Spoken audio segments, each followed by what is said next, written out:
those around because I don't have any appointments at the end, so we'll just skip it. Okay. Oh, right here.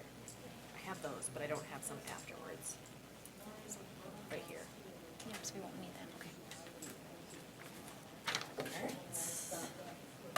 okay.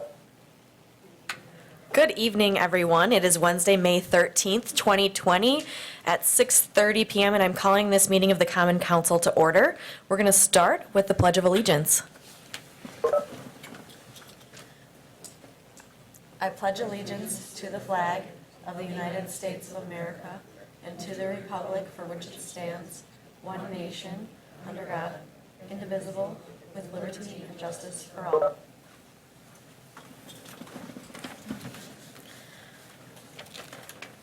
All right, roll call time. The clerk will call our roll. Alder Peckham?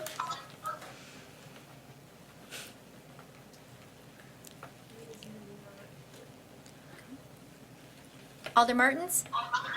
Here. Alder Killian? Here. Alder Neal? Here. Alder Wadinski? Here. Alder McElhaney? Here. Alder Rasmussen? Here. Alder Watson? Here. Alder Herbst? Here. Alder Larson? Here. Alder Ryan? Here. Alder Peckham? is here too. All members are present. I'm just reminding everyone on the WebEx, please mute yourself if you're not speaking. Otherwise, we'll hear your dogs barking and all of that. All right.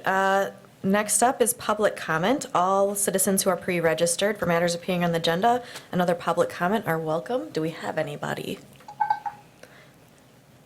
I don't think we do. Okay, I'm going to assume we don't. And next up, we have presentations, the Aspirus Eastside Clinic update. I'd like to invite our friends from Aspirus to present to us. If you could say your name and your address. Of course. Thank you. Good evening, everyone. It's been a little while. My name is Matt Brewer, Vice President of Operations and Chief Nursing Officer for Aspirus Medical Group. Our address is 425 Pine Ridge Boulevard, Wausau, Wisconsin, 54401. Thanks for having us here tonight. I want to thank the mayor, and it's nice to meet you, the city council. For those of you that don't know me, it's nice to meet you. You know, we wanted to come tonight and give a quick update about what's going on with our Eastside Clinic and the Wellness Campus and where we are with that. It's been a long journey, as a lot of you know. We've been through a number of ups and downs with this, but, you know, thankful to the city, the YMCA, the Godorsey team, and countless others for helping us get to where we are today. And I'll tell you, it wasn't any small feat to even get here, so thank you for that. Wanted to get together today just to discuss some new challenges that we're having so that you're aware of what's going on.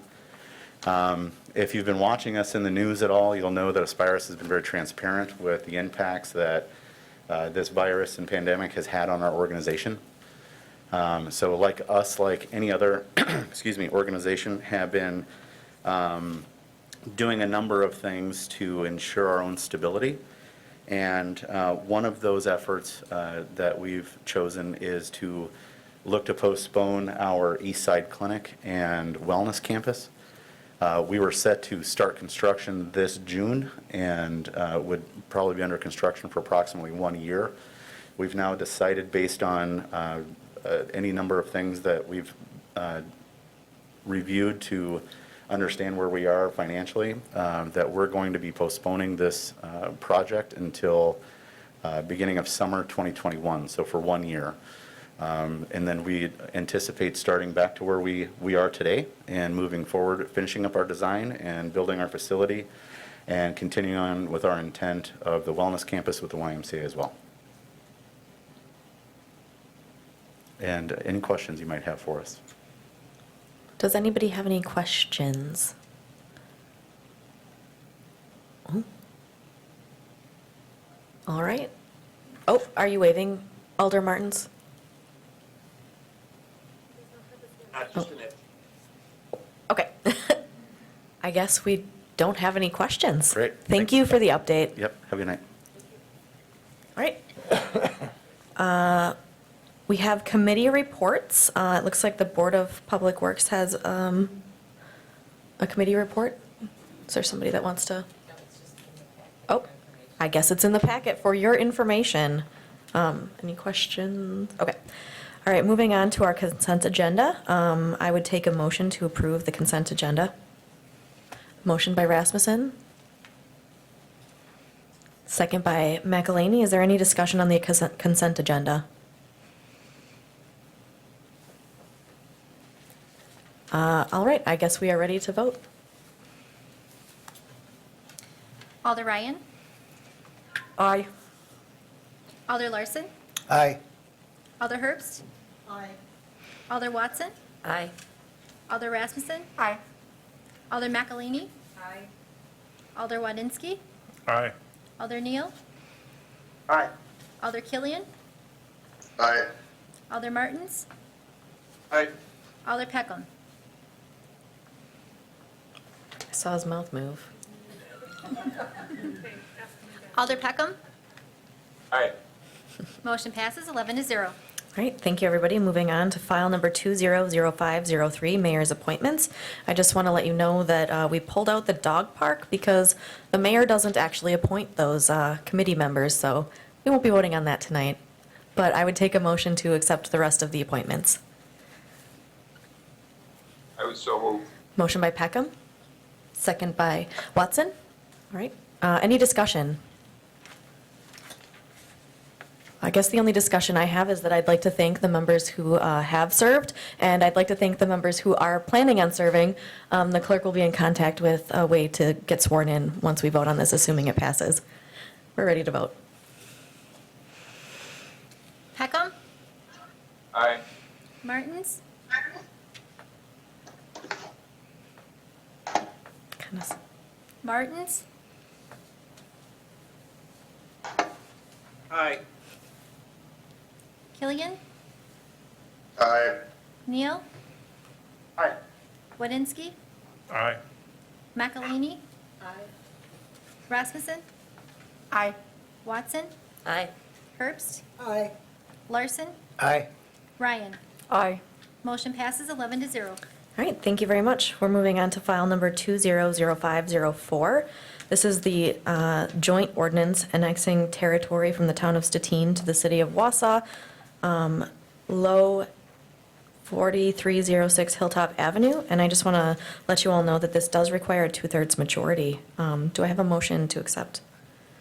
Motion by Rasmussen, Second by Neal. second by Neal. Is there any discussion? No discussion. I guess we can proceed with the vote. Rasmussen. Aye. Watson. Aye. Herbst. Aye. Larson. Aye. Ryan. Aye. Peckham. Aye. Martins. Aye. Killian. Aye. Neal. Aye. Wadinsky. McElhaney. Aye. Motion passes 11-0. All right, moving on to file number 191109. It's a resolution from the Finance Committee approving the 2020 budget modification for computer financial systems software, the assessment computer assisted mass appraisal software. I would entertain a motion to approve. Motion by Watson. Second by Herbst. Is there any discussion or any questions? We are very quiet tonight. I guess we can proceed with the vote. Ryan. Aye. Larson. Aye. Herbst. Aye. Watson. Aye. Rasmussen. Aye. McElhaney. Aye. Wadinsky. Neal. Aye. Killian. Aye. Martins. Aye. Peckham. Aye. Motion passes 11-0. All right. Next up, file number 191109. It's a motion also from the Finance Committee, the resolution approving the 2020 budget modification for the Great Lakes Cheese Facility demolition. Move to approve from Neal. A move to approve. Point of order. Oh, Alder Killian? Yes, thank you, Madam Chair. Just a point of order on this. This appears to be a reconsideration of question related to Rule 10 of council rules, and I believe that Rule 10 states that any member who voted with the prevailing side on any question may move for reconsideration of the vote immediately after, which I do not believe occurred, or the vote at the next succeeding regular meeting of the council, which would be this evening. So if that is correct, I believe that we may have to have a member of the prevailing party move for reconsideration. I'm just looking at my parliamentarian here, and I'm looking for confirmation. Thank you. Yes, Mayor, as a point of order, that's what the council rules do say, reconsideration of a question. I think it is the same question, even though the proposed budget from which the money comes may be different. It's still approving a budget modification for the Great Lakes Cheese Facility demolition. I think the resolution reads the same as it did last time, except for the budget coming from a different pot of money. So I would recommend that if you want to follow your rules, that somebody make a motion to reconsider, and if that's the consensus or the majority of the council wishes to do that, then you can make a motion in a second and discuss it and vote on it. All right, Thank you. I saw Alder Watson with her light on first. I would move to reconsider this resolution. Initially, I did vote against the resolution in the Finance Committee, but that was before I got a lot of better information from Eric, saw those pictures that we all saw in the packet.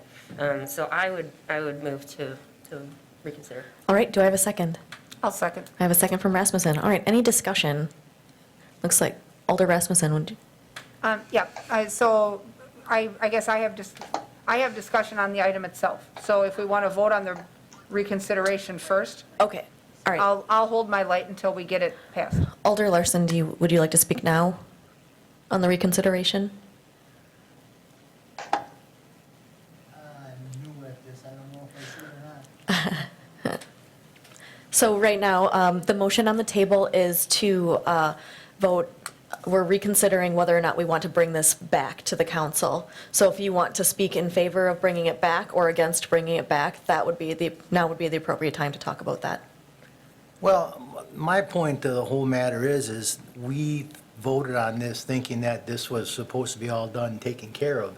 And what we got here is a job that's half done, and now the question of asbestos comes up that wasn't brought up before. And now all of a sudden that we get pictures in our packet that, the building is 95% demolished and just left there. And I guess what I would like to see is an investigation into why this happened, Okay, so I think that we would want to, it sounds to me as if you want to talk about the actual topic. Yes. So, okay. Is there anybody that would like to speak on whether or not we should be, all right, Alder Killian. Thank you, Madam Chair. I'm new to this, so there's a learning curve, and with this rule, I'm a little confused as to the validity and authority that the Finance Committee had to bring this before us tonight. The rule states that a member of the prevailing party to bring this up for reconsideration would have had to have done that immediately after the vote. Or this meeting, and this was already agendized coming to us as committee business from the Finance Committee. I'm just a little unclear as to how the committee took that up and sent it before us when no move for reconsideration had even taken place yet. Thank you. Okay, so I guess I have one question, and that would be for our parliamentarian, if it's acceptable to talk about this reconsideration in this way, but I also recognize that we have Alder Rasmussen from the Finance Committee, so. Okay. You want Ann first, or, okay. Well, I'll answer that, I guess, on behalf of the Finance Committee. We specifically asked that question in the meeting, knowing the council action had been taken the way that it was. And the fund source is substantially different. The original resolution was requested to be financed with debt. And so after that, there was additional information received that Haas Construction wants the rubbleized material from the Great Lakes Cheese site they want to use it as road base on the Fulton Street project currently in progress. That reduces our cost on Fulton Street because we don't need to buy road base. It finds an environmentally friendly way to reuse the materials off of the GLC site, and we are not financing it with debt. We're doing a internal transfer of budget line items that are already existing. So reallocating money we already have rather than borrowing. And so that really changes the landscape of the item, and that was outlined in the Finance Committee minutes. I asked specifically for very detailed minutes to be taken from that committee because I knew that this exact question was going to happen. So that's why it's back. Okay, and I guess my other question is then, are we in order to talk about it in this way? My parliamentarian city attorney. Well, you do have it on the agenda, so according to open meetings, you certainly can discuss it. Alder Killian has already recited Rule 10 for you correctly, and this is the next regular succeeding meeting. So you already have a motion and a second, I assume, by people that voted in favor of the amended resolution last time. So you voted on the prevailing side? Watson and Rasmussen? I voted on the prevailing side. Okay. Did you two vote for the amended resolution or against it? Yes. Okay, then you've got two people that moved and voted, so now I think you were going in the right direction. We're not talking about the substance, we're just talking about whether the majority of the people on the council want to take this up. So you should just take a vote on that, and we'll take it from there. Alder Killian, I see your hand is up. Did you have another comment? Pardon me, that was a technical error. I will lower it. No problem. Are we, Alder Ryan? I just wanted to mention that we did have some quite lengthy discussion, and that Sarah and I voted against it, and in my opinion, I felt it was bringing up the same issue and was concerned that it was inappropriate. So I just wanted to make sure. Yeah, so that was right on the now, record. if we're ready to vote, it would be on whether or not you want to reconsider this discussion that you had at the last council meeting. So is everyone prepared to vote, or is there any more discussion? Okay, so a vote in favor would say, I would like to speak about this again. A vote against would say, no, we're done. All right, we are ready. Peckham. Aye. Martins. Aye. Killian. No. Neal. Aye. Wadinsky. Aye. McElhaney. Aye. Rasmussen. Aye. Watson. Aye. Herbst. Larson. No, we're done. Ryan. No. Motion passes 8-3. All right, so reconsideration has happened. I would take a motion on this. Alder Rasmussen? I'll make the motion, and then I'm going to make the comment that I held before. Okay. Do I have a second? I have a second by McElhaney. All right, any discussion? Alder Rasmussen? Thank you. So the reason that you have the pictures in the packets that you have is because we got what we paid for. And so in our last vote, we requested that the staff use the money that was allocated within the 2020 budget to knock down the building. We did not fund the removal of the slab or the knee wall. And so what you have is a product of voting to do half of a job. And so asbestos was mentioned on April 28th. When we had that discussion, we went around and around about pollution, liability. We went around and around about maintenance, site access. And so after an hour of discussion, we voted to do as much as we could do with the money they had, and what you see out there is what you got. So, that said, the item that we have before us basically finishes the work. We find an environmentally friendly way to repurpose the material. We clean up the site. The way it is right now, we either have to pay to fence that whole thing, or we're going to own the liability if somebody goes out there and gets injured on that site. And if the material that is laying out there, which includes asbestos, is dispersed or runs off into the river, that's on us. So the fact that we have a line item within our budget that we can do an internal transfer, take care of the rest of it without any borrowing, is a sensible way to cure what we see out there today. And what we have out there today is a mess. So I am certainly going to support this. I supported it in finance, and I certainly hope the rest of you will as well. Thank you. I just want to let you know the order in which I'm calling on you. We'll have Alder Watson, Alder McElhaney, and then I will go to Alder Peckham and Alder Killian. So Alder Watson. So like I said, when I made the motion to reconsider this, I did initially vote against it in the Finance Committee. And I was really waffling. I was torn because I didn't want to spend more, and I was sort of trying to capture the original intent of what our council talked about that previous time.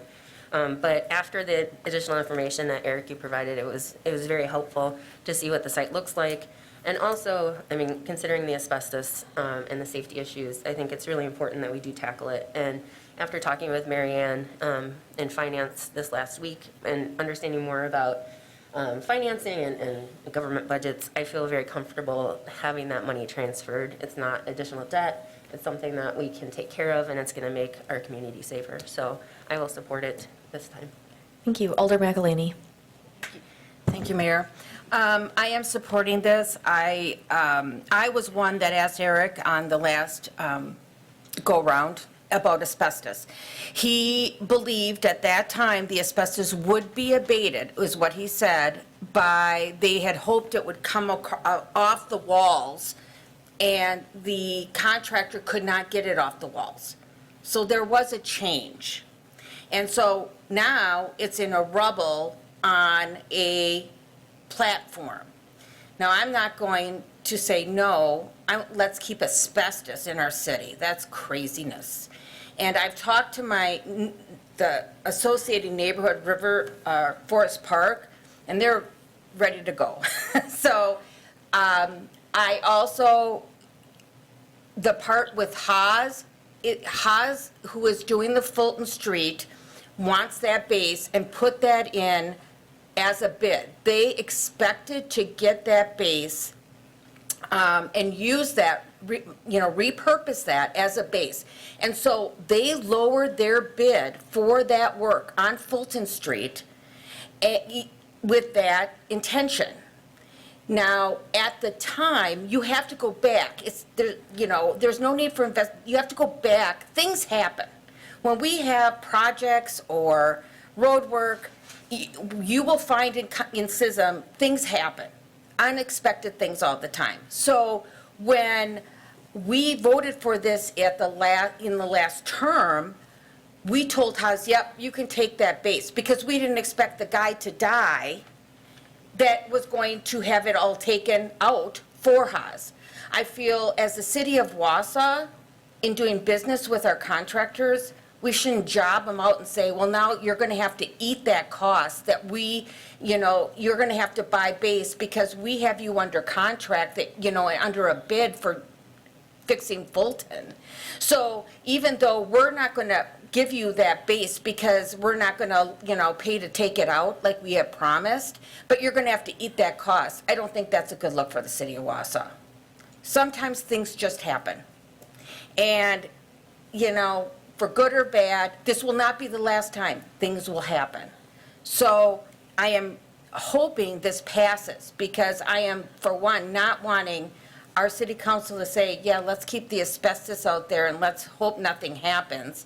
And I hope that we can say to Haas, yeah, unfortunately something happened, but we're going to keep up our end of the bargain, because it's not your fault. So I'm voting for this. I hope we can get this passed tonight.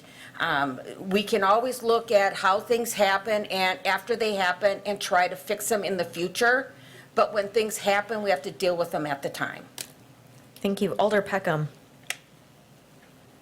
Thank you. A lot of good points have been made, and I'm not going to repeat them. I think when we voted on this last time, I had this image of, okay, they're going to knock the building down, and then I was kind of picturing a very nice, concrete slab, kind of neat and swept up, and everything is tidy. And that won't be so bad. So I did feel bad about our action last time. But seeing what it actually was and how it turned out, I don't think it would be realistic for us to insist that the contractor go back and vacuum up all those broken bricks and all the rest of that aptly described rubble. So I also hope this passes and we get on about it. Thank you. Thank you. Alder Killian. Thank you, Madam Chair. I have a few questions for Mr. Lindman and Ms. Grote, if that's possible. Sure, one second. All right, we're ready. Thank you, Mr. Lindman. Just a couple of questions. Some of this occurred prior to my time on the council, which you know is exceedingly brief at this point. So I just have some questions on filling me in on some background items. This, I believe, had gone to finance in April prior to the new council. A modification, was that to have the budget modification to take on the new contract with Haas? Is that correct? Yes, that's correct. With the new Okay, bids thank that we you. received, yeah. Yeah. Now, I think I've got those minutes in front of me, and Ms. Grote spoke there as well, I believe, at some point. Now, with these additional funds that weren't carried over, there was discussion that some of this money was put in as a contingency in case asbestos testing and removal was needed. Is that accurate? Yeah, we knew asbestos was on the wall. We didn't know if it could be abated or if we actually had to remove it, with the block. Okay, so it wasn't known, but the additional monies were added into this $150,000 contract with Haas. Were those monies part of that? No, they weren't. So the $150,000 was something separate? Correct. That was the bid that Haas submitted to complete the project. And so when we got under contract with Haas, then we were informed that there was additional asbestos that was located in the building. And that's why when the initial budget mod came in, we didn't have an original cost for that. So if you look at that original budget mod that came in April, there was a cost to make up the difference. I think it was like $35,000 to get to the $150,000. Plus we had a budget item in there for an additional $20,000 for the asbestos, depending on how we had to take care of that. Thank you. That makes sense. In one of the earlier modifications in 2019, had monies been increased to deal with asbestos, to your recollection, in the earlier budget modifications? No, they weren't increased on the contract with DNR Recycling. Those asbestos items were taken care of through community development with funding that they had. The city took that responsibility. Okay, and I'm just looking at older records now, and I've got one in front of me, and it says July 9th, 2019. It's a resolution of the Finance Committee, and believe it, yes, it's part of a budget modification for the Great Lakes cheese, and under one of the whereas, it says other work such as asbestos removal and then utility termination. Do you know with these budget modifications, when the council was told about asbestos removal and how it would result in any budget modification increases?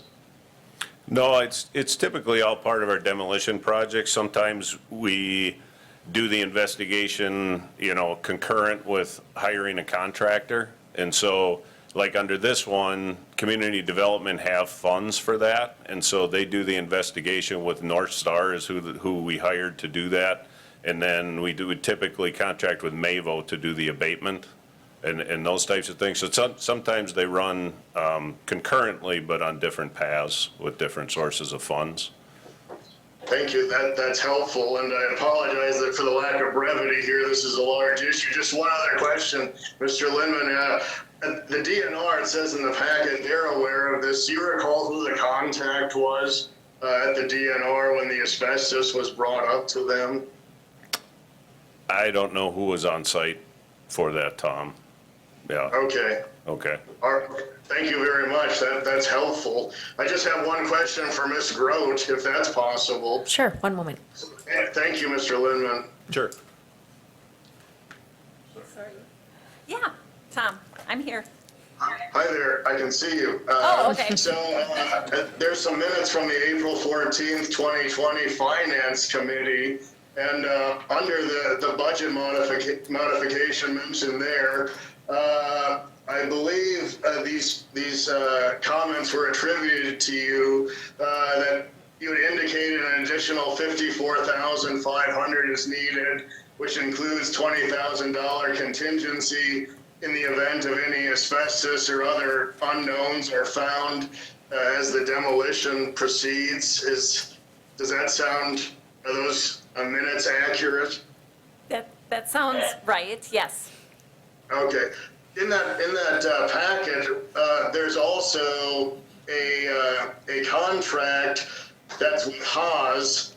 And do you recall that? I know this is a lot of documents here. Yeah. A Haas contract for that was in that packet. It's called the demolition agreement. Okay, yeah, no, I don't remember that being in the packet. You know, lots of times I'm just facilitating, financial modifications that other departments are working on. So I don't remember specifically that was in the packet, but I believe you. Sure. I thought perhaps it was a draft or something. I guess, and Mr. Lindman spoke to this, but, part 17 of that contract is owner acknowledges that contractor is not responsible for hazardous material removal or asbestos testing and removal. So thank you, Mr. O. That answers my question. I think that I would join my colleagues in being very concerned that there appears to be a history of knowledge in the last year or so that there has been asbestos that would likely be removed and ultimately disposed of. Some of these budget modifications seem to speak to that when they're increased as well. So I think that with some of the large questions that exist about, what is the chronology of events here and on some of these monies, I'm very concerned about the asbestos portion and that the asbestos is still there, potentially uncovered. I don't know if it's friable or non-friable, but I would amend this motion to cover the asbestos removal, but to table the rest until we can kind of get to the bottom of some of these earlier numbers. Thank you.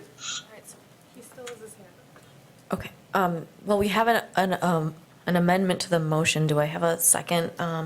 The amendment is to take care of the asbestos and table the rest of, I don't really know what the financial impact of just that would be.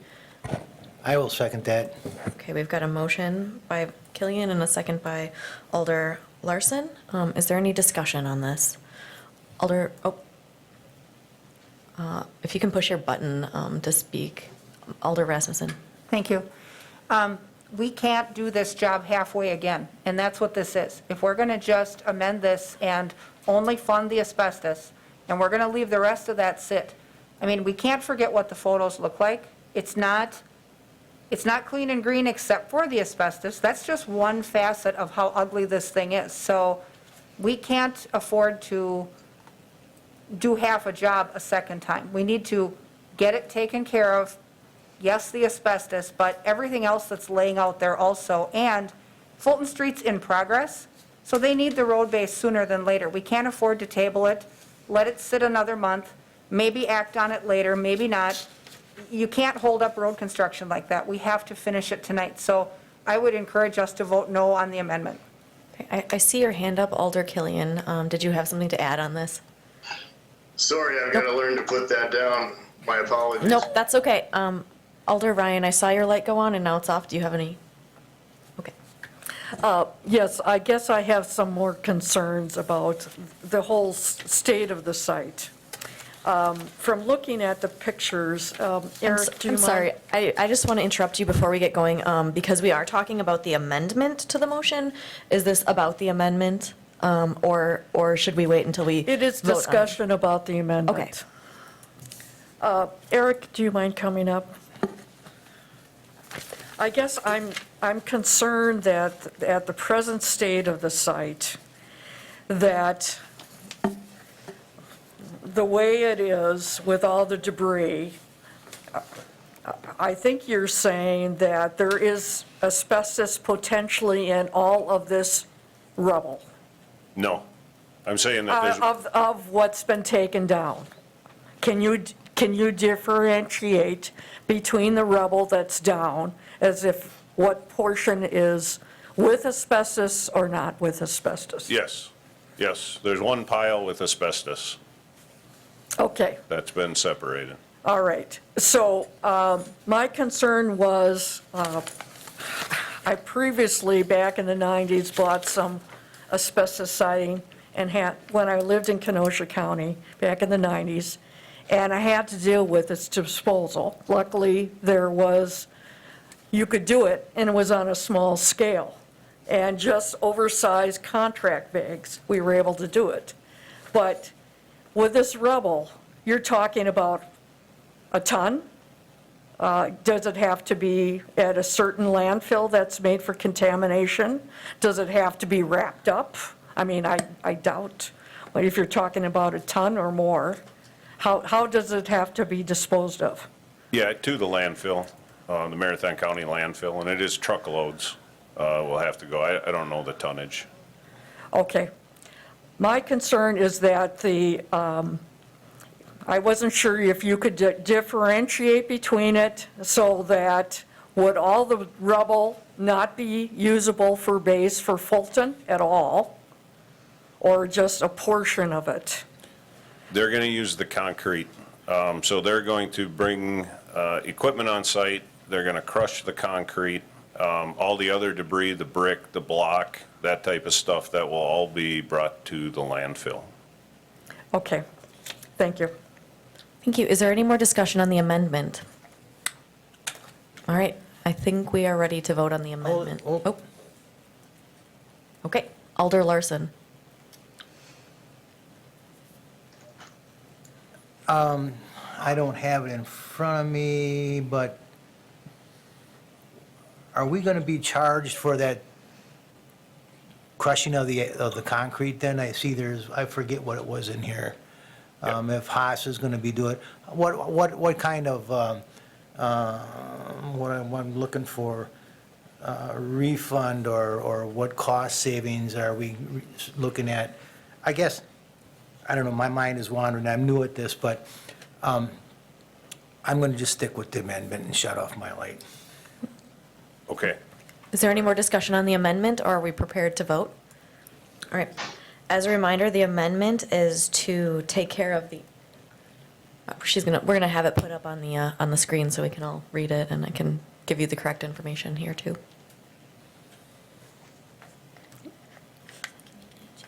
All right, so the motion is to amend the resolution approving the 2020 budget modification for the Great Lakes Cheese Factory facility demolition by approving only the removal of asbestos and corresponding expenses, and tabling the rest of the expenses in the resolution.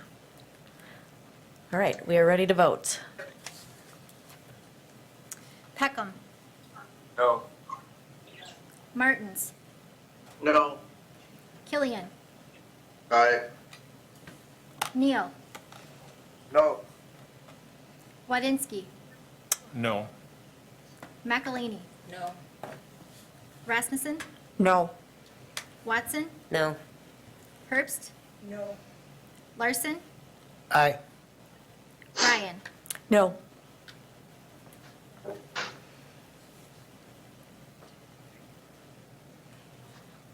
Motion fails 9-2. All right, we are on the original resolution as presented in front of you. Is there any further discussion? Alder Ryan. I would like to propose that we go ahead with the disposal, but instead of the source being the community development impact fund loan to be using the Holtz-Krause funding. Is that a motion or an amendment? A motion. An amendment to a resolution, changing the funding source? A motion Yes. to amend? Okay. Yes. Do I have a second? Do anyone with a second? Last time, anyone with a second? All right, that motion fails due to lack of a second.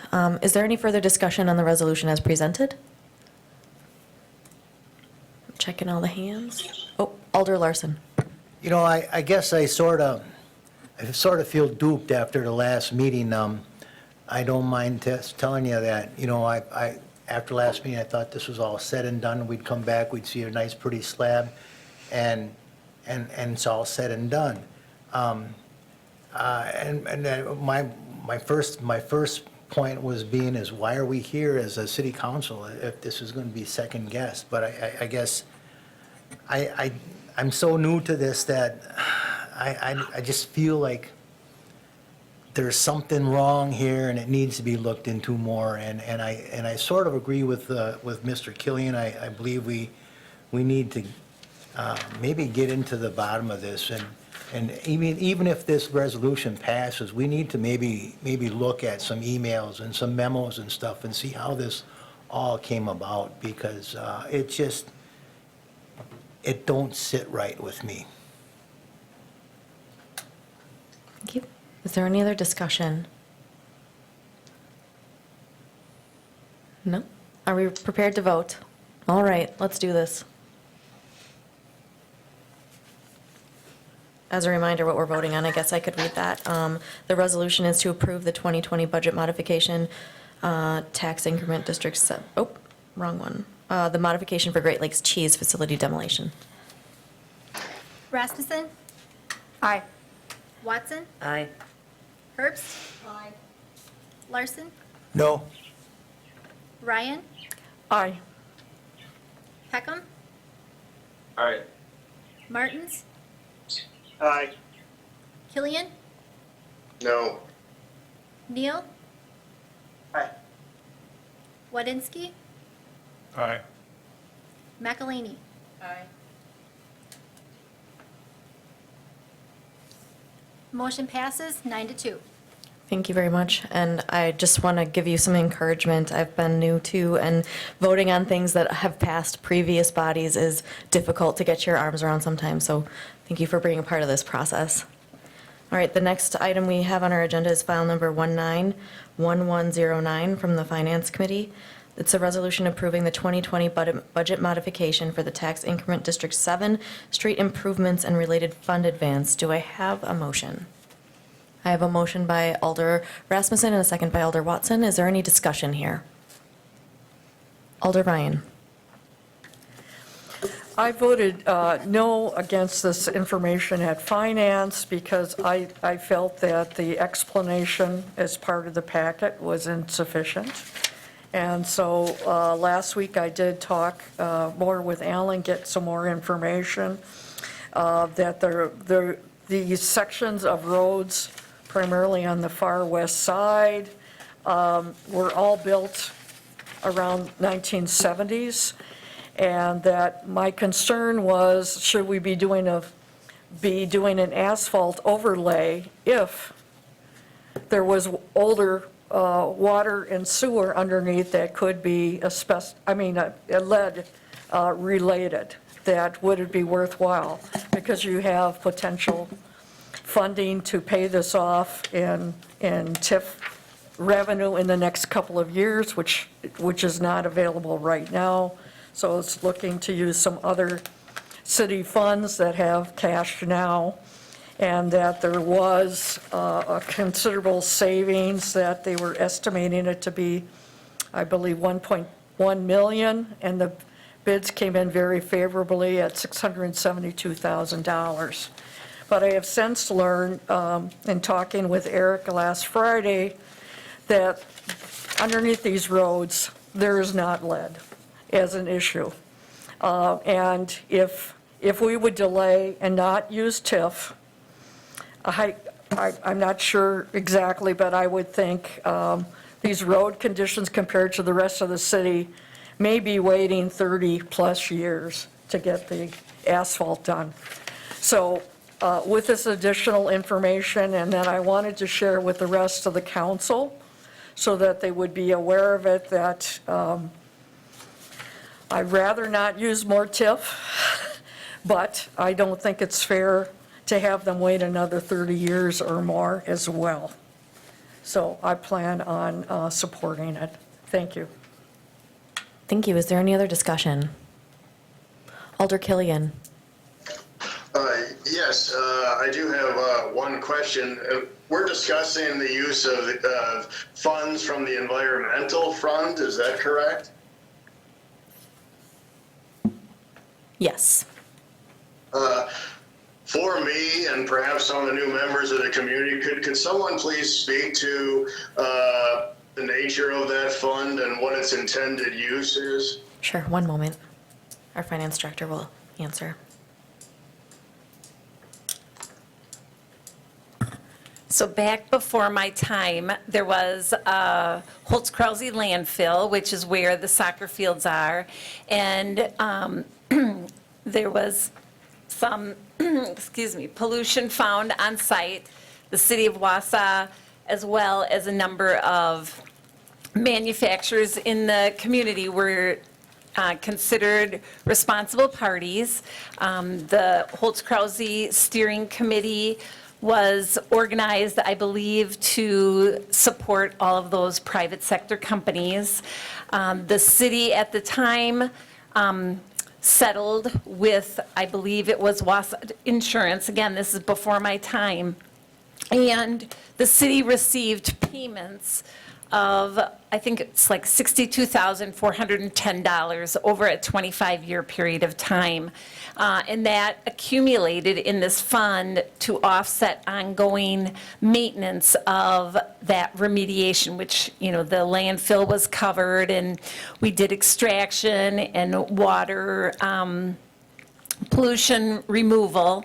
So what we have back in 2015, and so the city had a lot of responsibility for maintaining that site. And then when the DNR in 2015, I don't have my notes with me here, but I think it was 2015, the community wanted to turn those into high-quality soccer fields. The DNR gave basically a clean bill of health to the site and said that they would now take on the responsibility, as long as we were good stewards of the facility, that the DNR would take on the responsibility for any pollution, management of the system.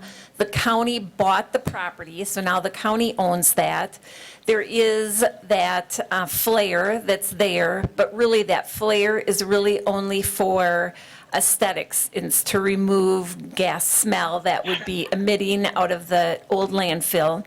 And so the city's responsibilities for maintenance of that went down significantly, because now we have to maintain that flare, which really, again, is just burning off gas. It's not performing any remediation work.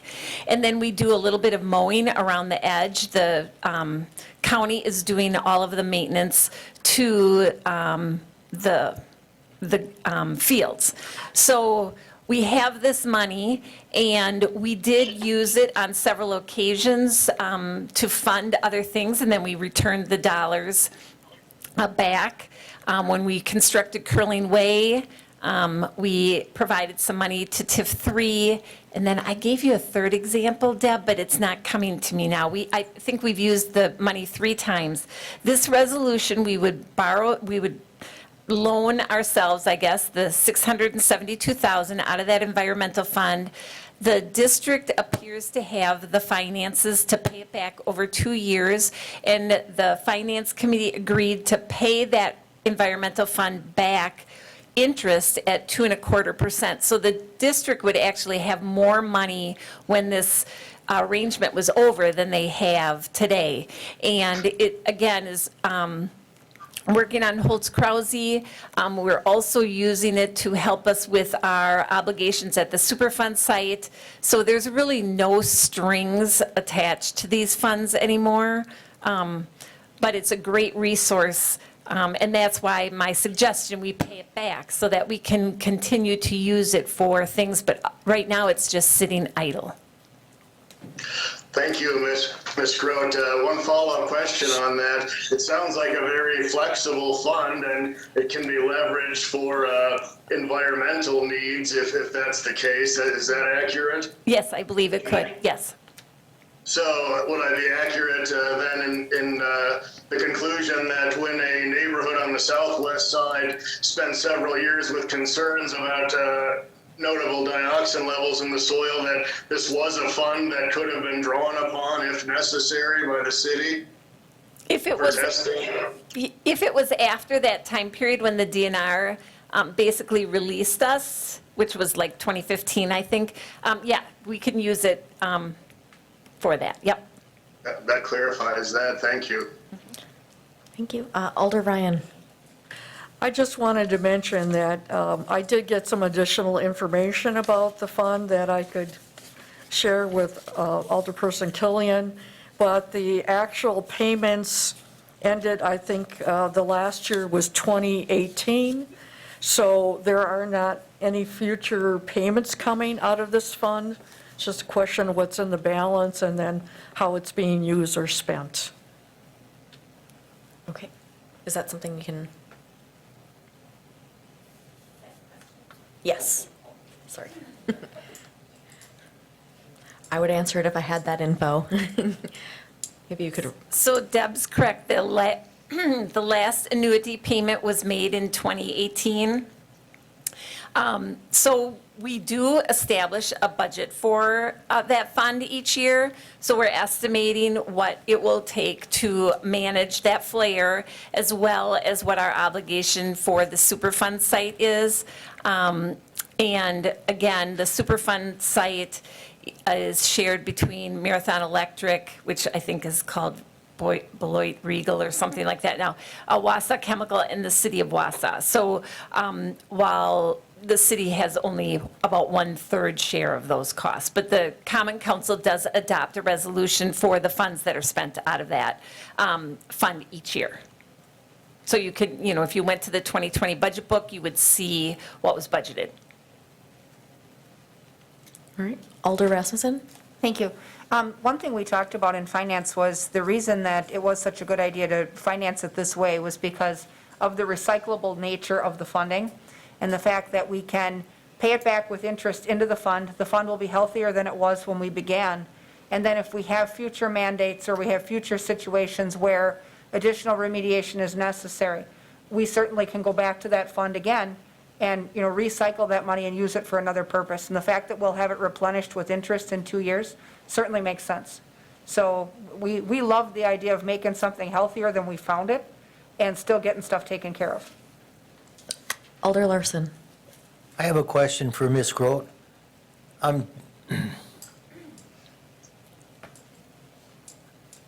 Do you happen to know the balance of this fund? I think it's a 1.5 million, did I say? I thought you 1.5? said 1.7, but I don't know. I can go back to my office and look. It's a, you know, it's. Okay, so we would not be depleting this No. fund? No. There would be more monies there for environmental purposes, cleanup yes. and other purposes in the city then? Yep. Okay, thank you. Is there any more discussion? Are we ready to vote? All right, let's vote. Oh, I also just wanted to mention, I think there's just a cleanup on this. It looks like we're missing a 0 in the payment section, and I think we don't have to amend it, but just for when we file it, we'll get that updated. Yeah. Peckham, Aye. Martins, Aye. Killian, No. Neal, Aye. Wadinsky, Aye. McElhaney. Rasmussen, Aye. Watson, Aye. Herbst? Aye. Larson? Aye. Ryan? Aye. Motion passes 10-1. All right, the next 3 items require us to suspend the rules, and that's a 2/3 vote. I would take a motion to suspend the rules. A motion by moved by Neil. McElhaney, second by Neal. Any discussion? All right, let's vote. Rasmussen? Aye. Watson? Aye. Herbst? Aye. Larson? Aye.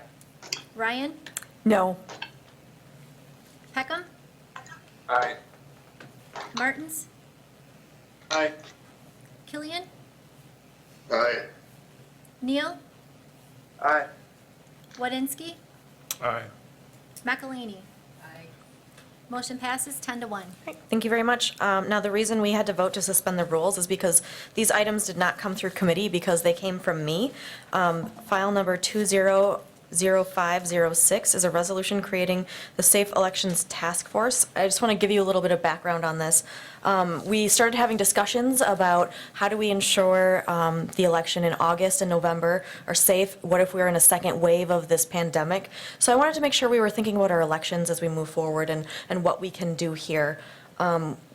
If you didn't realize, yesterday we had 61% of our balloting was absentee. So it requires a lot of resources to do that. I want to make sure we're thinking through this. And, you know, there are a couple other items I can get into, but I also wanted to make sure I allowed our clerk to talk about this, maybe before the discussion, if you would like to. If you'd like to talk about it? Yep. Sure. Thank you, Mayor Katie. So I'm just going to talk about just a few of the basic things, just about how elections are run, how they're administered, and what powers are provided for that. So the municipal clerk is responsible for conducting the election in his or her municipality, and that power is given under Section 7.15 of the Wisconsin statutes. That sets forth the duties and responsibilities of municipal clerks, and what that means is that when an election is administered, if there's an issue or a question as to why it was done that way, the state would come to the municipal clerk, and the municipal clerk has to answer why it was done that way. So in that respect, that is why it's important for municipal clerks to have autonomy in administering elections in a municipality. The county clerk is above me for Marathon County we're talking about, and so then she is the person I report to. She oversees all the elections in the county of Marathon. Then how elections are done is there's Wisconsin statute chapters 5 through 12, and the Elections Administrative Code are the laws that govern elections in Wisconsin. The Wisconsin Elections Commission is set up by the legislature, and it is the Wisconsin Elections Commission that really drives how you set up a polling place, all of the things that go into the election. They give the advice.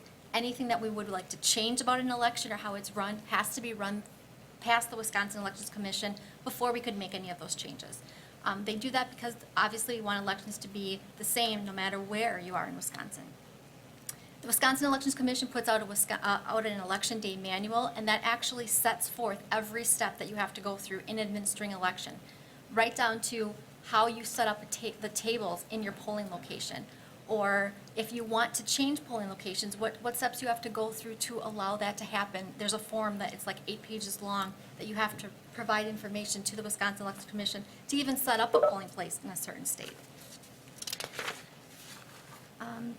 As the mayor said, there were some questions about the city of Wausau's administration of elections during a pandemic.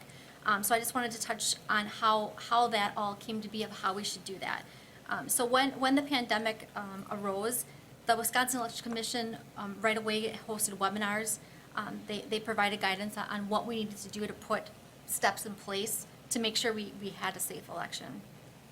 Along with that, Kim Trueblood worked with the state of Wisconsin to get sanitizers, all of the cleaning supplies we needed, masks, and then she also took care of making sure the National Guard that we had those resources as well. She had them come to the county, and then they were dispersed from there.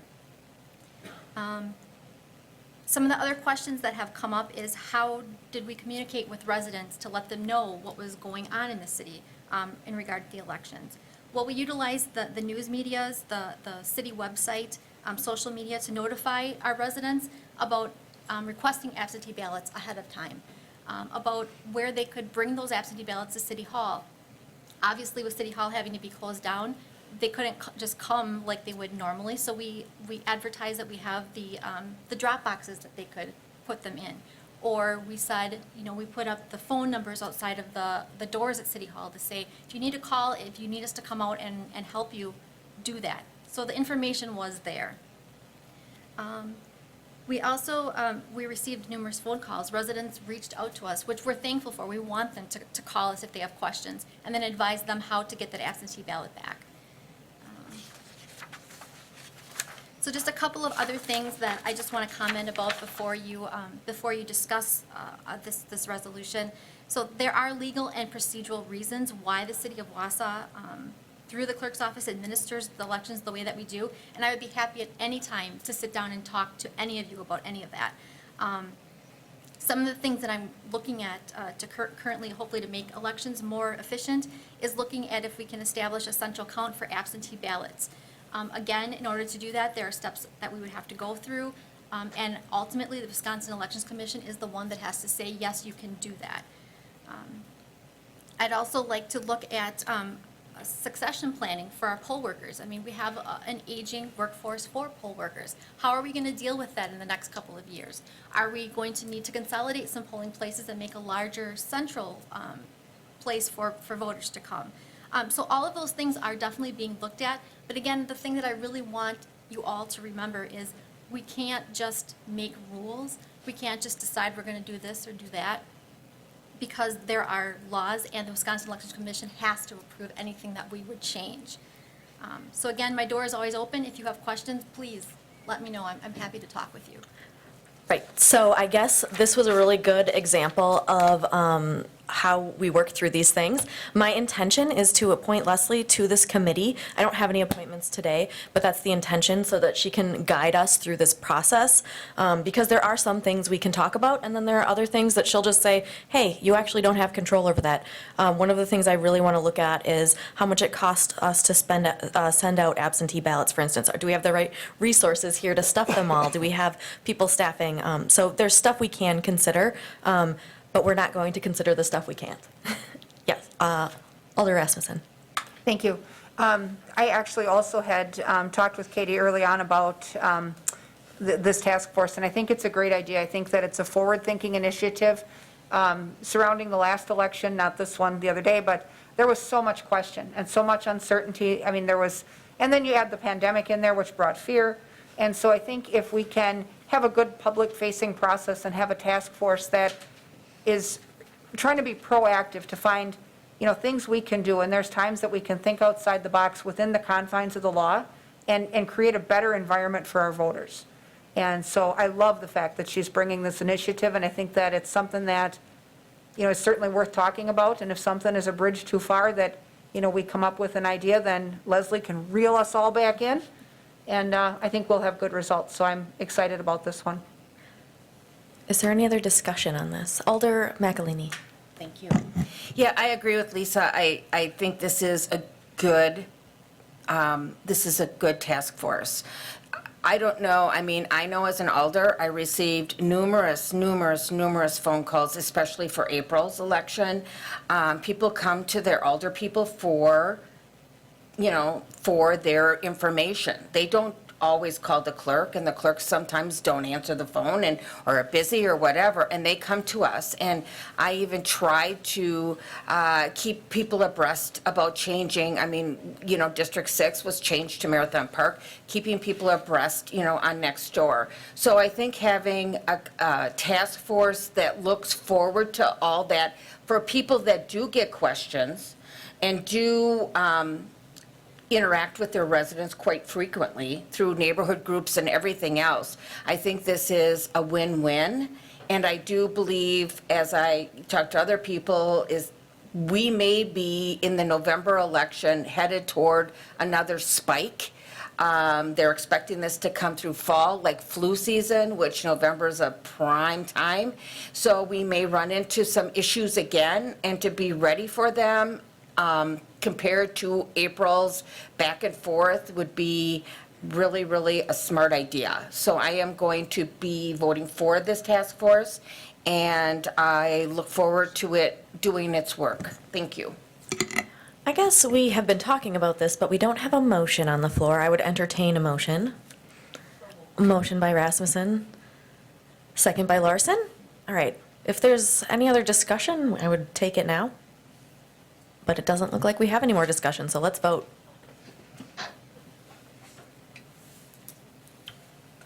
Peckham, Aye. Martins, Aye. Killian, Aye. Neal, Aye.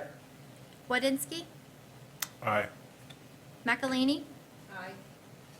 Rasmussen, Aye. Watson, Aye. Herbst. Larson, Aye. Ryan. Aye. Motion passes 11-0.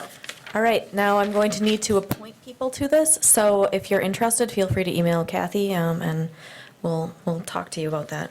All right, the next item is file number 020432, resolution creating the Rules Review Committee. This is another thing we talked about at our first meeting, our organizational meeting, how it's hard to come in as 5 new council members and vote on rules and make sure they mesh very well with other state laws and things like that. So I thought this would be a good opportunity to create this Rules Review Committee so we can regularly check our council rules, make sure they are doing for us what we need them to do. So I guess before we discuss, I would entertain a motion. Motion by, Neal. oop, motion by McElhaney, second by Neal. Is there any discussion on this? All right, I think we're ready to vote. Ryan, Aye. Larson, Aye. Herbst, Aye. Watson, Aye.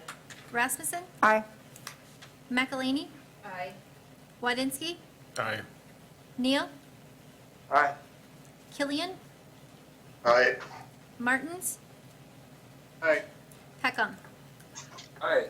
Motion passes 11-0. All right, so this is another one. If you're interested, email Kathy and we will, because we're going to need people to staff this one.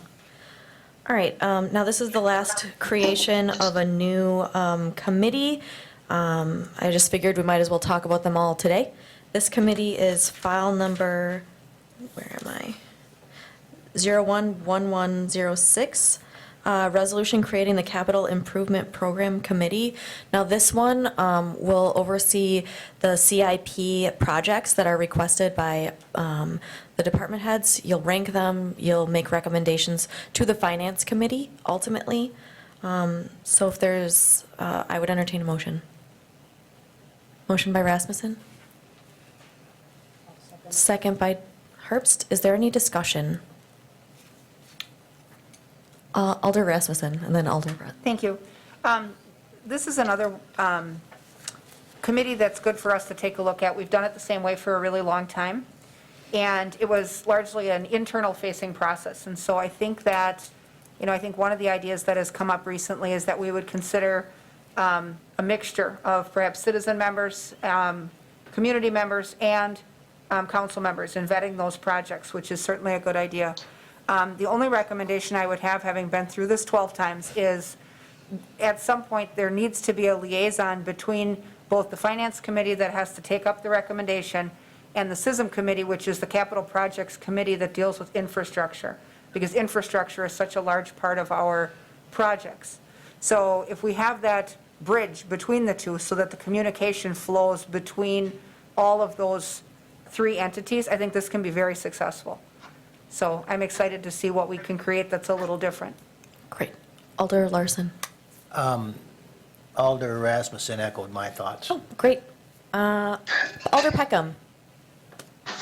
Yes, thank you. I'm just wondering if this kind of is formalizing the way that we did it last year, or if it's kind of taking a fresh look at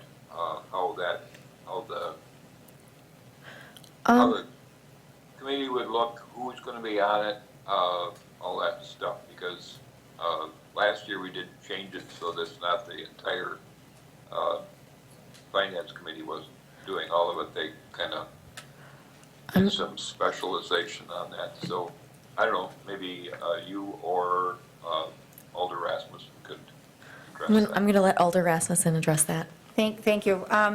The changes that we made, I believe last year or the year before, was to kind of take the load off the rest of the council. At one point, we started with a CIP committee, and I want to say that was in the early years when I was on, and that actually had a mixture of alders and department heads doing the ranking, and I think the mayor also did the ranking back then.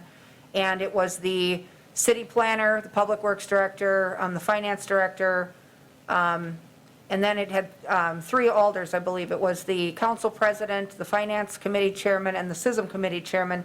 And if those people were one and the same, the vice chairman of whichever committee, just so we had enough people.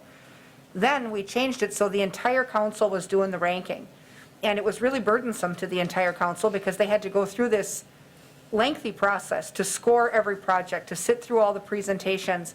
And after about 3 years of that, they decided that it was a lot of committee of the whole type presentations, and it was a lot of hours for, we felt like when the projects came to us, we're not the people doing the work that needs the equipment, that has to use the equipment. And so we were dependent on the presentations that we were getting from the staff anyway, and it was very difficult for us to make those rankings as an entire council. So we delegated that responsibility back to a CIP committee, so we're kind of back on this path again last year. And that committee did not have department heads ranking on it, I don't believe. But I know that it did have the council president, the finance chairman, and the SISM chairman. And we did hear those staff presentations. We took some facilities tours to see the stuff that needs to be replaced, to see how bad is it really, and talk over what we could achieve with perhaps a different amount of money. That's the discussion that would happen in this thing too. But I think if it keeps us away from putting all of us through the arduous task of going through this ranking, because the process is really cumbersome, you can have a good result, because then that committee, much like the citizen panel that does block grants, makes a recommendation to finance. We know that through that delegation, things have been vetted well, and you can have some confidence in that decision-making when you try to weave that stuff into the 2021 budget. So I don't know that we're getting too far away from the process we had last year, but if we also add some seats at the table for some informed citizens, that might be a good public-facing process as well. Thank you. Alder Neal. Yes, thank you. Yeah, I was sort of reticent about that change a year ago because I did like, I didn't mind the ranking effort that we had to go through as a full council. But it did work out quite well because what happens is, requests come through in a prioritized manner. They've been kind of pre-vetted, but you have a red line there, and things below the line can still be talked about and maybe be brought above the line. Things might be broken down into phases, that sort of thing. So there's still room to work and room for the council to be involved in looking at all the requests. But it certainly helps the process to kind of like get us to a point where we can do that. So I'd support this. Thank you. And I'm trying not to talk about the county too much, but I just want to let you know, this is a process that I borrowed from the county. It worked very well. They had the vice chair of finance chair CIP, so there was that natural flow. I think having SISM included is point well taken. Alder Ryan. I did talk to some citizens about this in the last day or so, and I guess I'm not totally sure, since I haven't been involved in the budget process really. If you're looking to, in one way, create a database of all the major projects that you may have proposed and then can be using it, and then adding items for each budget year. Also, in regard to looking at your assets of, especially of real estate, just seems that, are you going to be looking at the real estate of what is kept with community development properties versus other properties, and that there could be some conflicts about, well, you consider some of the properties like on Thomas Street being sold for $1 or $50 or whatever, when it's maybe not their market value. And I guess I have been involved in where you would do like a whole inventory of all your assets and all your buildings to determine what the value is and what it is.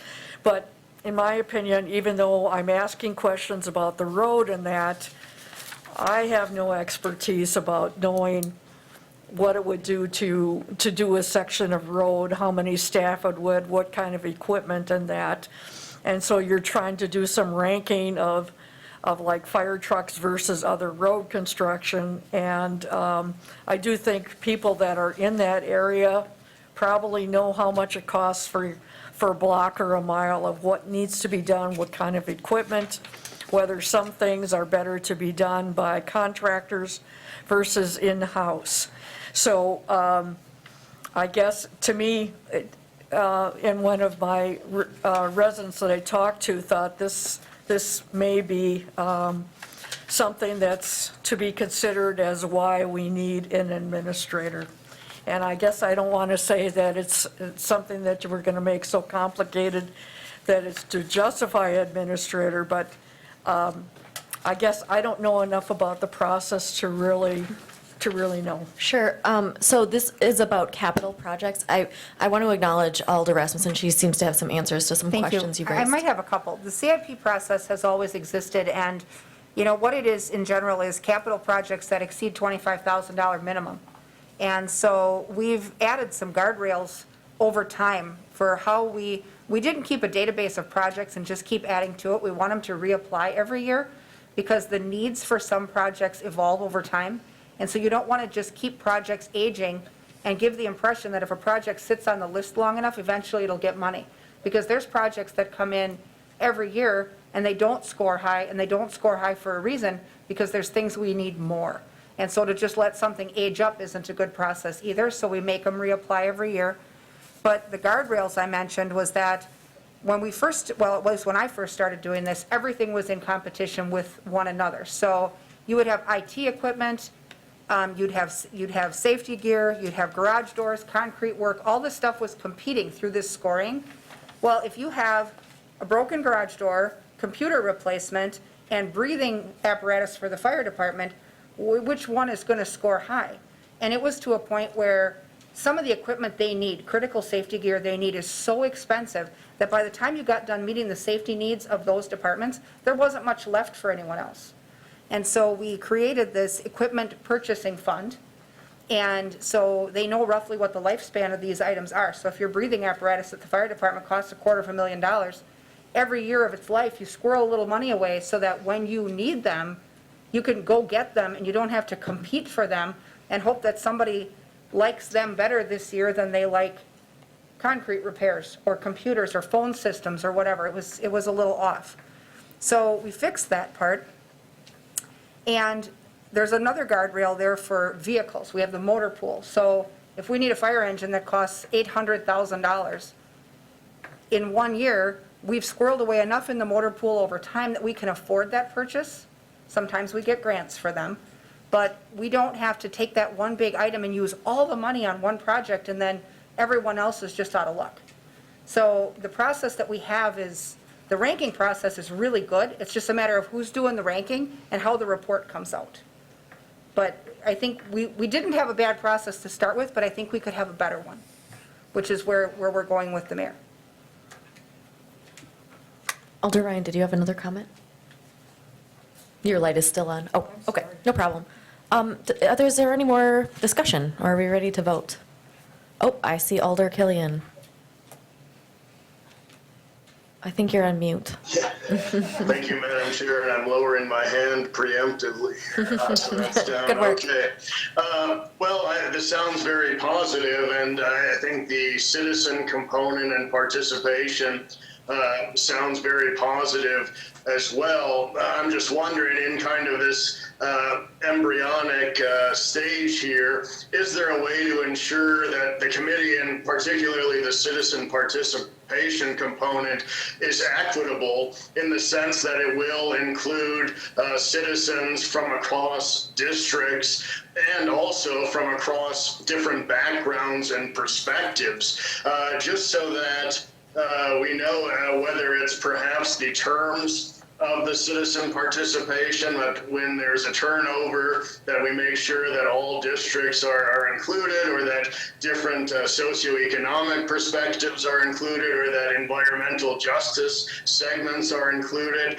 I just want to make sure that that true citizen participation doesn't turn into perhaps, an asymmetric perspective in terms of how the community breaks down. Thank you. Thank you, Alder Killian. You teed this up for me. I love that you brought this up. One of the things I've been working with IT on is a citizens resource bank, and it's and that is so that citizens can apply to be a part of this committee and any other committee that has a citizen component.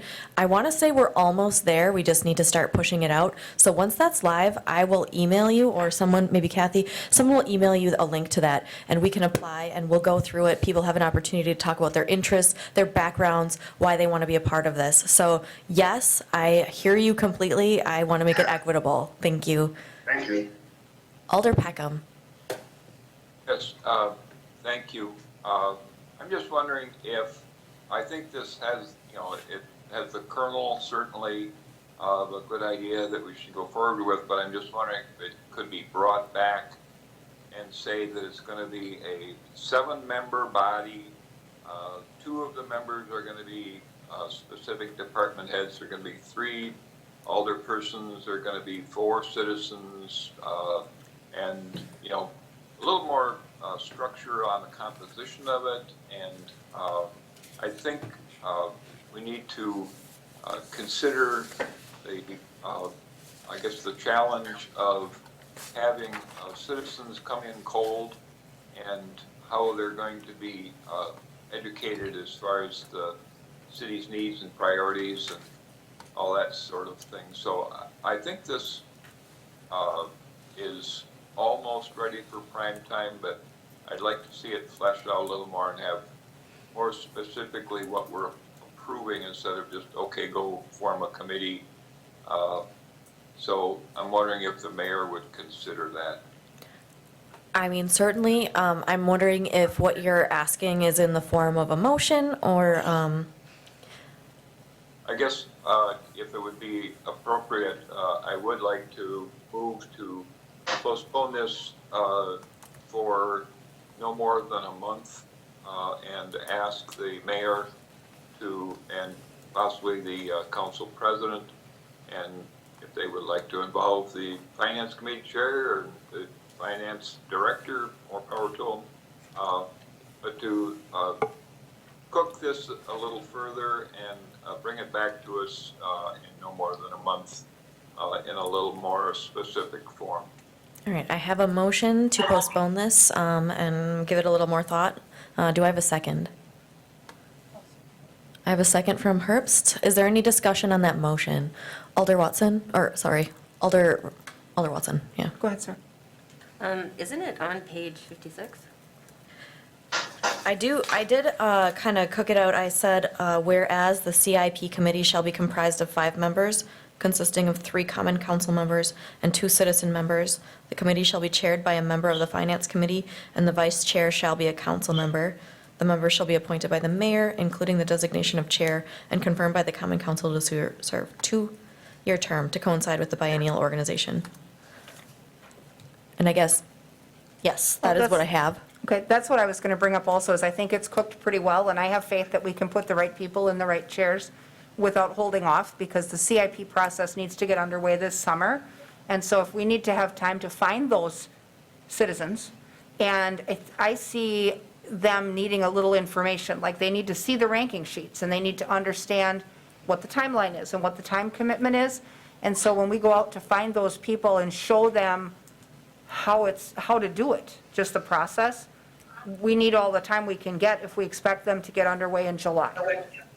So I think the way they've got this, the way this is structured, I think other than, figuring out the citizen component as far as who the people are, I think the shell of this is good enough. I feel like it is. Okay. Alder Peckham, your hand is still up? Yeah. I didn't see any of that material, and I'm scrolling through the packet right now, and I still don't see it, but I certainly trust that it's there, and I withdraw my motion. Do you withdraw your second? Yes. Okay. All right, Alder Watson. I had the question about, Lisa, you were mentioning adding other chairs or making sure certain participants were on the committee. Would that structure fit what she sort of has set up, the 5-member group?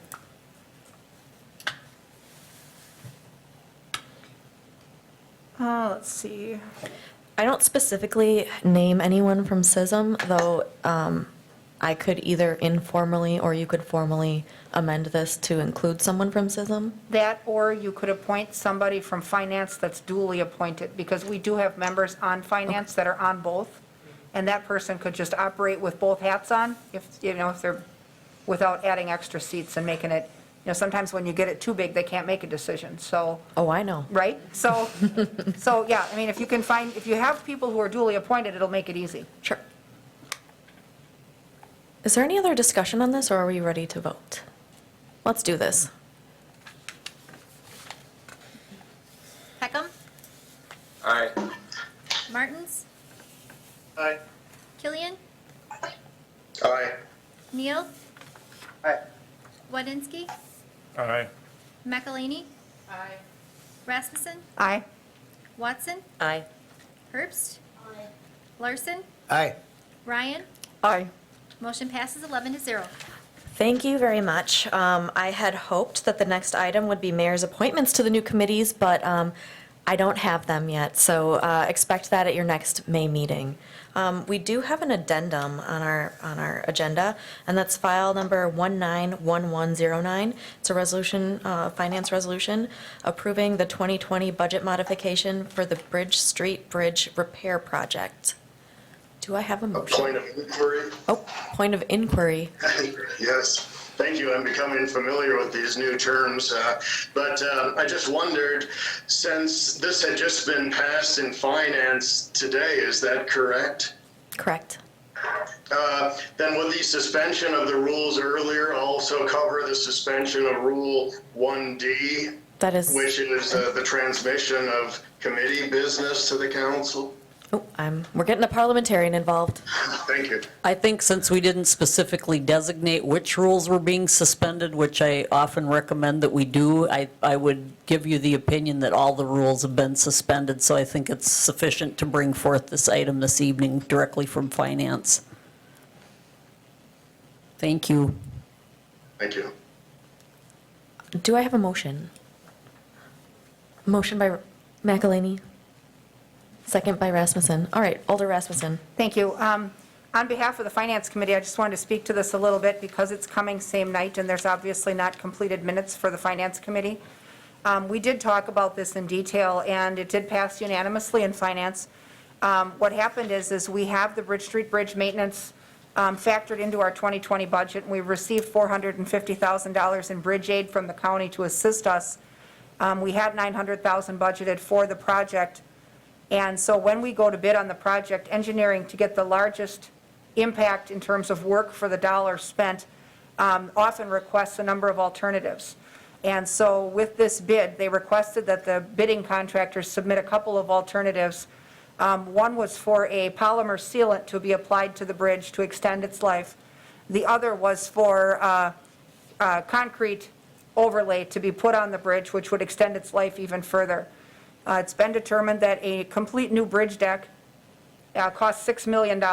And so obviously, in terms of maintenance, we want to stave off the expense of that $6 million. Well, it's $6 million in today's dollars, as long as we can. So if we can add something to that bridge to keep its useful life longer and not need to buy that deck as soon as we might otherwise, this plan made sense. And so what they were looking for was a line item transfer in the budget to move forward with that concrete overlay, which would give us between 10 and 15 years of extra life out of that pavement. And so as a community that is divided by water, with only 3 points over which to cross without swimming, we think that bridge should be maintained to the best that we possibly can. And so this expense then made sense. And it was funding we already have in-house. It wasn't additional borrowing. But by making that shift, we can get some more work out of the money that we're spending on that bridge. So thank you. I'd like to recognize our finance director.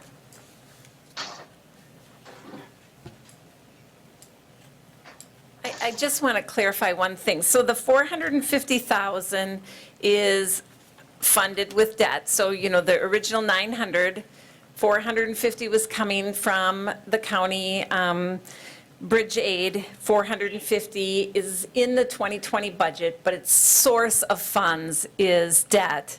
When we budgeted for the Kickbush Street, that also is funded with debt. So we haven't borrowed yet in 2020. We'll do that this summer. So this project does increase our outstanding debt. So I just wanted to make sure that everyone understood that. But no additional debt, other than what we contemplated in the budget? Correct, correct. Thank you. That was my point, was no extra borrowing beyond what we've already carved out. Did you have a comment? No. Alder Peckham. Yes, thank you.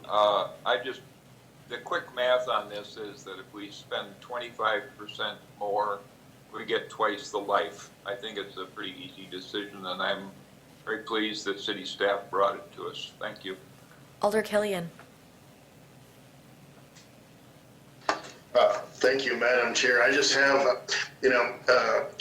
and I hope these are few and far between where there is committee business brought within several hours to the council, because there's virtually no ability to research these topics, nor any ability to seek out constituent opinions. So it's very difficult. I just have in that vein, have one question for Mr. Lindman, if possible. Sure. All right. Hey, Tom. Hi, Mr. Lindman, thank you. So with this covering, and it sounds like a good idea if it's going to potentially reduce costs for a while, are these types of coverings, whether they're polymer or otherwise, are they essentially mutually exclusive where they couldn't be done sequentially? So if you put on the polymer now, then another covering would be done later. Is that part of the urgency in making this decision? We have another person to answer your question. Alan's Thank better you. to answer these, Tom. Okay, thank you. So Tom, are you saying could you do one and then another covering later? Is that what you're asking? Correct.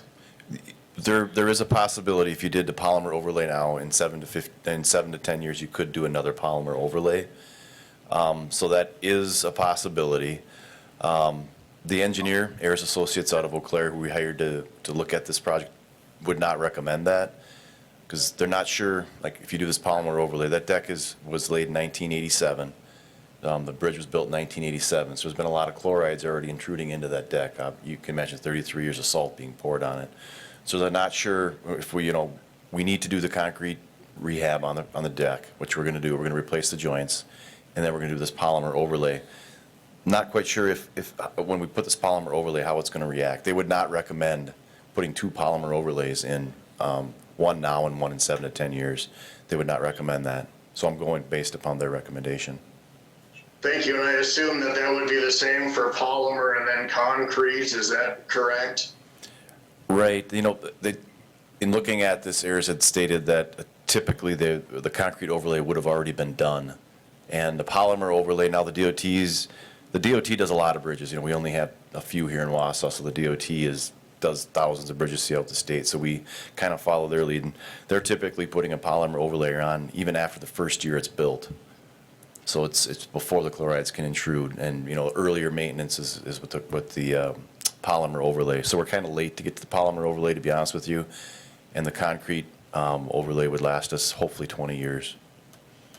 Thanks. And so it's your and the department's recommendation we go with this on the agenda tonight. Is that right? Correct.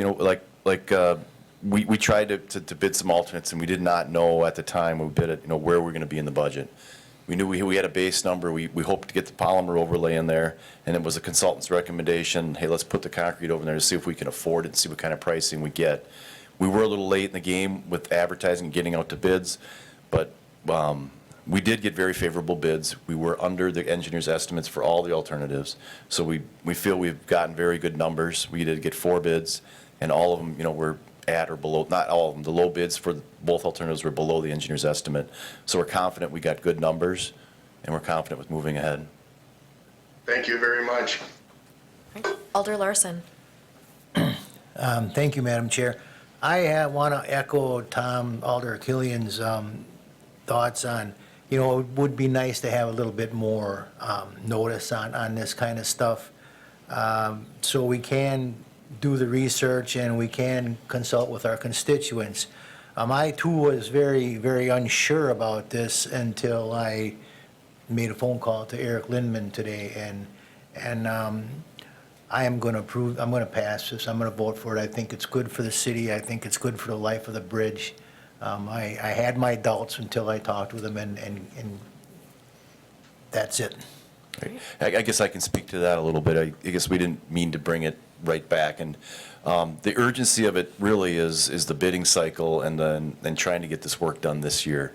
The joints on the end of the bridge that we're replacing are 8 to 10 week lead time, and then the work to get done, and then to get the concrete overlay in and everything. So we're going to be fighting up against the calendar now. So I guess I kind of, with the bidding cycle we ran through and with the way the bids got put out, we kind of were put up against a timeline, and we didn't want to wait, a month again to bring it forward. So when it was brought before the Board of Public Works, they were put in a tough spot too, because I asked them to look at the budget. So they decided to bring it to this full council, and I don't think it was their intent to put you on the spot, but it was more of a just kind of how it unfolded, and we thought we'd get the best bang for our buck with this alternative, so we wanted to bring that to the full council. Thanks. Is there any further discussion? I think we're ready to vote.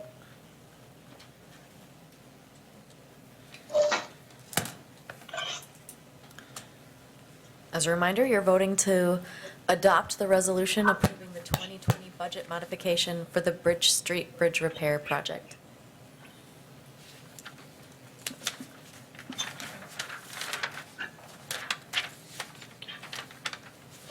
Peckham? Aye. Martins? Aye. Killian? Aye. Neal? Aye. Wodinski? Aye. McElhaney? Rasmussen? Aye. Watson? Aye. Herbst? Aye. Larson? Aye. Ryan? Aye. Motion passes 11-0. All right, thank you, everyone. We've reached the end of the agenda, and if there's any public comment, do I have to ask 3 times? If there's any public comment, I guess that's my second time. All right, last time, any public comment? All right, I would entertain a motion to adjourn. Motion by Herbst, second by McElhaney. We're good.